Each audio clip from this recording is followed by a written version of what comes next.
এই ভিডিওটি মনোযোগ সহকারে শুনুন, তারপর আপনাদের মতামত কমেন্টে জানাবেন। আল্লাহ বলছেন, ওয়ালাকাদ আরাদনাল আমানাতা আলাস সামাওয়াতি ওয়াল আরদি ওয়াল জিবাল। আমি ইসলামের এই আমানত, শরিয়াত, কোরআন হাদিসের এই যে আমানতটা, এটা আসমান সমূহকে দিতে চেয়েছিলাম। তোমরা কি নিবা? আমি জমিনকে দিতে চেয়েছিলাম, তোমরা নিবা? আমি পাহাড়কে দিতে চেয়েছিলাম, আমানত কি নিবা?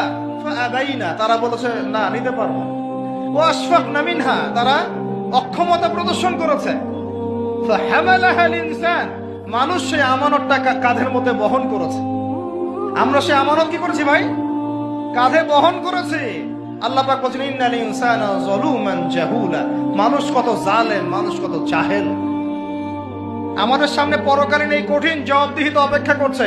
এরপরে আমাদের জীবনযাপন পদ্ধতি দেখলে মনে হয় যে আমাদের মধ্যে আর গরু ছাগলের মতো কোনো পার্থক্য নেই। এই ভিডিওটি যদি ভালো লেগে থাকে তাহলে প্রিয়জনদের মাঝে শেয়ার করে দ্বীন ও ইসলাম কায়েম রাখবেন।